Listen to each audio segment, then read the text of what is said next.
प्यारे बच्चों, स्वागत है आपका आज की ऑनलाइन क्लासेस में। आज हम महात्मा गांधी जी की सत्य तथा अहिंसा की अवधारणा के बारे में जानेंगे। मैं Arun Kumar, assistant professor political science, PG college of सिमट, आपका इस ऑनलाइन क्लासेस में स्वागत करता हूं। तो आइए शुरू करते हैं आज का टॉपिक, सत्य की अवधारणा।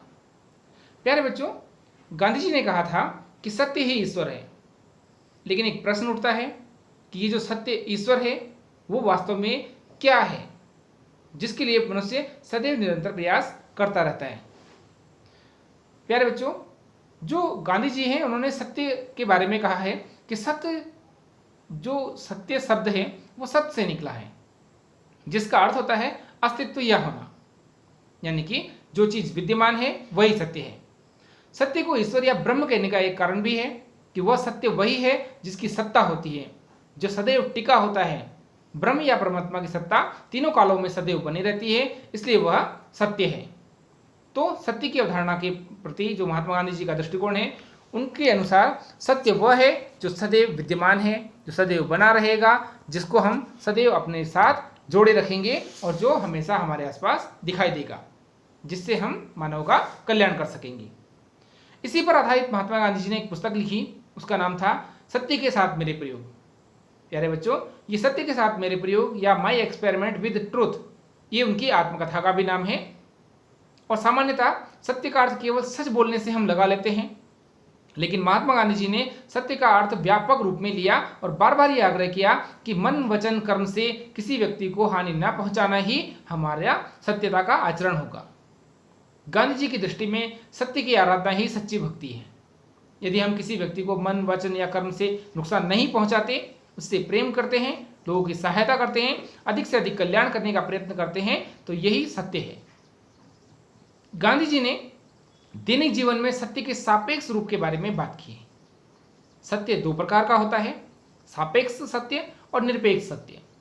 एक वो सत्य जो सत्य होता है और एक वो सत्य जो असत्य होते हुए भी सत्य होता है।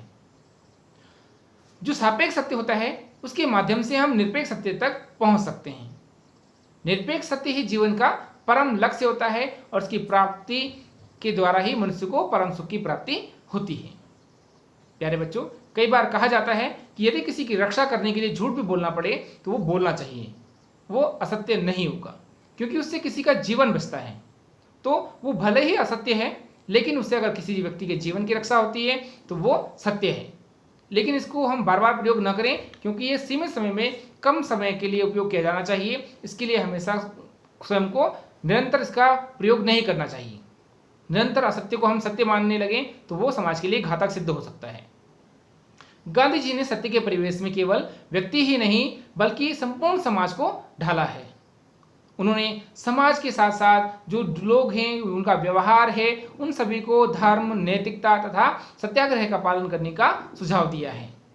संपूर्ण सत्य का पालन धर्म, राजनीति, अर्थनीति, पारिवारिक जीवन में होना अति आवश्यक है। यदि समाज में इस प्रकार का प्रयोग किया जाएगा तो सत्य के कारण समाज उन्नति की ओर अग्रसर होगा। राजनीति में सत्य के पूर्ण पालन का उनका नवीन प्रयोग विश्व के इतिहास के लिए अविस्मरणीय घटना रही है। आप सभी जानते हैं, उन्होंने सत्याग्रह एक शब्द का प्रयोग किया था, और ये जो सत्याग्रह था इसका प्रयोग उन्होंने दक्षिण अफ्रीका में किया, जहां उनके ऊपर जो दक्षिण अफ्रीका के लोग थे, ब्लैक लोग थे, उन पर अत्याचार हो रहे थे। उसमें उन्होंने सफलता प्राप्त की और अंततः वहां पर टॉलस्टॉय फार्म की उन्होंने स्थापना की। प्यारे बच्चों, जो महात्मा गांधी जी थे उन्होंने अहिंसा के संबंध में भी कुछ व्यापक बातें कही हैं। उन्होंने कहा था कि जिस प्रकार से हम दूसरे व्यक्तियों के साथ अपना व्यवहार करते हैं, ठीक उसी प्रकार का व्यवहार हमें भी अपने आप, अपने साथ तथा जो अन्य लोग हैं उनसे करने की अपेक्षा रखनी चाहिए। यानी कि हमें वो व्यवहार कभी नहीं करना चाहिए जो हम अपने लिए पसंद नहीं करते। यदि हम दूसरे को बुरा कहेंगे तो बुरा हमें भी मिलेगा।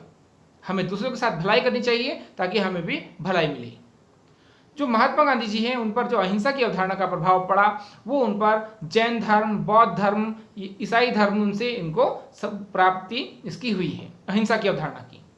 उन्होंने लियो टॉलस्टॉय हुए या थोरो हुए, रस्किन हुए, इनकी पुस्तकों को पढ़ा, इनके बारे में जाना और उनसे उन्होंने अहिंसा की अवधारणा को ग्रहण किया।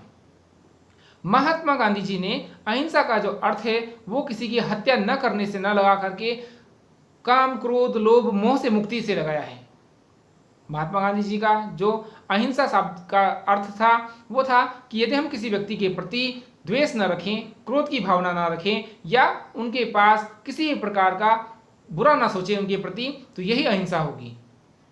हिंसा के मूल में सदैव स्वार्थ छिपा होता है, क्रोध छिपा होता है, विद्वेष की या ईर्ष्या की भावना छिपी होती है। इसके विपरीत जो अहिंसा का अनुयायी होता है वो इन सभी भावनाओं पर हमेशा विजय प्राप्त किए हुए होता है और प्रत्येक प्राणी में मन वचन कर्म से जो प्रेम का भाव होता है वही अहिंसा है। किसी पर जोर जबरदस्ती ना करना, उसका शोषण ना करना, उनसे किसी प्रकार का कर न वसूल करना, इसके अलावा किसी भी प्रकार से किसी व्यक्ति को दुख न देना, यही अहिंसा है। महात्मा गांधी जी ने अहिंसा के बारे में दो पक्ष कहे हैं। एक पक्ष है अहिंसा का सकारात्मक और दूसरा है नकारात्मक पक्ष। किसी प्राणी को काम, क्रोध या विद्वेष से वशीभूत होकर के हिंसा न पहुंचाना इसका नकारात्मक स्वरूप है। लेकिन इससे अहिंसा का पूरा स्वरूप समझ में नहीं आता। अहिंसा का जो यथार्थ रूप है उसमें हम इसे भावात्मक रूप में भी समझ सकते हैं।